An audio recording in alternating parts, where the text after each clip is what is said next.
Axis of rotation. तो बेटा क्या होता है एक्सिस ऑफ रोटेशन? देखें बेटा, यूनिवर्स के अंदर, दुनिया के अंदर कोई भी चीज़, अगर कोई भी चीज़ रोटेट कर रही है बेटा, तो उसका कोई ना कोई एक्सिस ऑफ रोटेशन होता है। क्या? अगर कोई बॉडी इस तरह से यूनिवर्स के अंदर रिवॉल्व कर रही है, टर्न कर रही है, घूम रही है, तो उसका कोई ना कोई एक्सिस ऑफ रोटेशन होता है।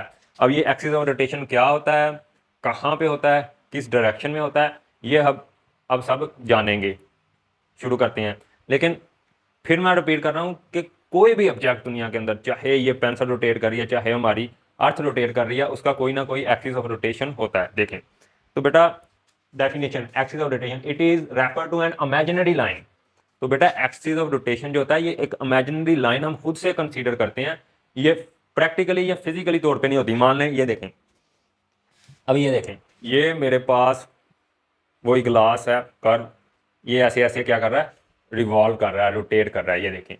तो ये यहाँ से इसका एक्सिस ऑफ रोटेशन, ये देखें, इस लाइन के इर्द गिर्द बेटा ये क्या कर रहा है, इस तरह से घूम रहा है। तो इसका एक्सिस ऑफ रोटेशन क्या होगा, यहाँ पे ये पेंसिल, यानी ये पेंसिल के इर्द गिर्द, यानी एक्सिस ऑफ रोटेशन वो लाइन होती है जिसके इर्द गिर्द बॉडी क्या करती है, रिवॉल्व करती है, अराउंड, जिसके अराउंड क्या करती है, घूमती है। So it refer to an imaginary line around which object rotates and it act as a central reference point for the rotational motion of a object is called axis of rotation। तो इसको समझते हैं एक example से। मान लें कि हमारे पास एक, ये देखें, व्हील है साइकिल का। क्या है हमारे पास, एक साइकिल का व्हील है। तो ये देखें बेटा,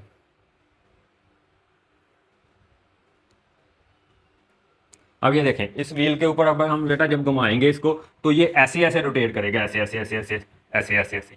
लेकिन यहाँ पे इस व्हील के अंदर, साइकिल का हो चाहे ये बाइक साइकिल का, यहाँ पे इसके अंदर एक क्या होता है, एक्सल, जिसके इर्द गिर्द घूमता है, उसी को हम कहते हैं एक्सिस ऑफ रोटेशन। तो क्या होता है, ये एक रियल लाइन भी हो सकती है, यहाँ पे तो एक्सल रियल है, लेकिन ये एक्सिस ऑफ रोटेशन ही है। अब एक्सल को, अब मान लें एक्सल को हम निकाल लें और इसकी जगह एक इमेजिनरी लाइन, खुद से इमेजिन लाइन कर लें, तो वो क्या होगी, इसकी एक्सिस ऑफ रोटेशन, जिसके इर्द गिर्द, जिसके अराउंड ये साइकिल का पहिया क्या करेगा, घूमेगा। इसी तरह जैसे हमारा पंखा होता है, जैसे ये देखें, इसी को पंखा मान लें, ये हमारा पंखा छत से लटका ऐसे घूम रहा है, तो वो जो उसका रॉड होता है जिसके साथ वो ऊपर से फिक्स होता है, उसके अंदर अगर आप एक इमेजिनरी लाइन, इमेजिनरी का मतलब जो सिर्फ हम ख्याल कर सकें, हाँ, जो असल में मौजूद ना हो, जैसे हम अपने खुद के लिए बहुत सी चीज़ें इमेजिन करते हैं, यानी मान लें अगर हमारा कोई दोस्त या कोई रिलेटिव, कोई भी, ठीक है, सोसाइटी के अंदर कोई उल्टा काम, गलत काम कर रहा हो या कुछ भी कर रहा हो जो हमें नागवार गुजरे, तो हम देखते हैं ये कर रहा है, हम ऐसा नहीं है, हम ऐसा नहीं करते। हालांकि बहुत सी चीज़ें ऐसी होती हैं वो जो जो हम भी कर रहे होते हैं वही बेटा। जैसे कोई दोस्त हो गया या कोई हो गया, अरे ये बोलता बोलता, अगर ये इधर की बातें उधर करता है, तो हम उसको तो कह देते हैं, उसको एज इट इज़ देख लेते हैं रियलिटी में, लेकिन अंदरों अंदर हम भी ऐसा सभी कुछ कर रहे होते हैं, लेकिन हम इमेजिन करते हैं कि हम बहुत शरीफ लोग हैं। तो इसी तरह से जैसे बंदा खुद को इमेजिन करता है ना, तो यानी असल में ये खुद को बनाने वाला होता है, बेवकूफ़ बनाने का चक्कर होता है। यानी बंदा कहता है नहीं मैं ऐसा नहीं हूँ, नहीं मैं ऐसा नहीं हूँ, या ऐसे भी वालिदैन कहते हैं नहीं हमारा बच्चा ऐसा नहीं है। हालांकि हमारा बच्चा खेल उन्हीं बच्चों से रहा है जो गली मोहल्ले के अंदर गालियाँ निकाल रहे हैं, आवारा फिर रहे हैं, यानी सोसाइटी के अंदर पूरी जो गलत सोसाइटी है उसी माहौल में रहकर हमारा बच्चा बड़ा हो रहा है, और वालिदैन क्या कहते हैं, हमारा बच्चा ऐसा नहीं है। ये सिर्फ इमेजिनरी सोच होती है, खुद को, दिल को तसल्ली देने के लिए। सेम कॉन्सेप्ट यहाँ पे बेटा, यहाँ पे हम इमेजिन करते हैं कि एक्सिस ऑफ रोटेशन है। अब ये कहीं पे भी हो सकता है, ये देखें, फर्ज करें हम यहाँ पे मान लें ये ऐसे ऐसे घूम रही है, तो इसका एक्सिस ऑफ रोटेशन यहाँ पे होगा बेटा। जहाँ से ये देख लें, यही बुक देख लें हमारी, मान लें ये हमारी बुक इस तरह से घूम रही है, इस तरह से घूम रही है, तो इसका एक्सिस ऑफ रोटेशन कहाँ पे होगा, यहाँ पे होगा। अब इसकी बेटा डायरेक्शन की बात करें, तो जो एक्सिस ऑफ रोटेशन होता है वो परपेंडिकुलर होता है। परपेंडिकुलर का मतलब ये बुक इस तरह से घूम रही है और इसका एक्सिस ऑफ रोटेशन जो होगा इसके परपेंडिकुलर। परपेंडिकुलर का मतलब अगर हम कैंची से किसी चीज़ को सीधा रख के काटें, तो ये इनके दरमियान जो एंगल होता है 90 का होता है, इन दोनों के दरमियान, कैंची के दरमियान और जो चीज़ काट रहे हैं, और उस एंगल को कहते हैं परपेंडिकुलर लाइन। और जब एंगल 90 हो दो चीज़ों के दरमियान, तो वो कहते हैं परपेंडिकुलर हैं एक दूसरे के। क्या है, परपेंडिकुलर, यानी इसको सीधा रखना, ना ऐसे टेढ़ा करना, ना नीचे ना ऊपर, बिल्कुल सीधा। तो इसी तरह से अब ये देखें, मान लें ये एक्सिस ऑफ रोटेशन है इस बुक का, और ये बुक इस तरह रोटेट कर रही है इसके इर्द गिर्द, तो ये कहाँ पे होगा, परपेंडिकुलर। सो आप पॉइंट लिखेंगे कि जो हमारा एक्सिस ऑफ रोटेशन होता है क्या होता है, परपेंडिकुलर होता है, किसके, प्लेन ऑफ मोशन के। यानी ये देखें, हम मान लें ये हमारा एक्स प्लेन है, ये बेटा वाई प्लेन है। अब ये हमारा जो व्हील है ये घूम रहा है एक्स वाई प्लेन में। एक्स वाई प्लेन में कैसे, ये देखें, अगर हम यहाँ पे एक पॉइंट मान लें और इसको घुमाएं तो ये ऐसे आगे जाएगा पॉइंट। मान लें ये चक्का घुमा, ये पॉइंट इधर आ गया और वो पॉइंट आगे चला गया, तो ये देखें ये एक्स में भी मूव किया इतना, और यहाँ से मान लें अब ये यहाँ गया तो ये देखें ये वाई में भी गया। तो ये मोशन किस में हो रही है, एक्स वाई प्लेन में। और हमारा जो एक्सिस ऑफ रोटेशन होगा वो इसके परपेंडिकुलर जेड डायरेक्शन में होगा। किस डायरेक्शन में, जेड में। ये देखें ये एक्स वाई प्लेन और ये उसका एक्सिस जेड डायरेक्शन में, ठीक है।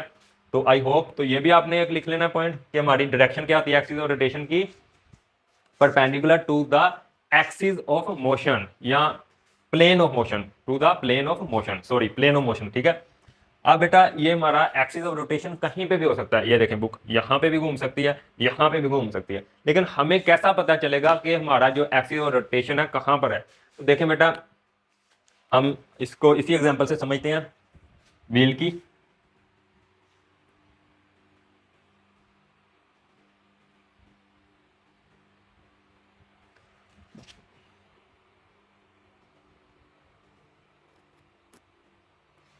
अब ये देखें हमारी जो ये व्हील है ये क्या कर रही है, इस तरह से रोटेट कर रही है, घूम रही है।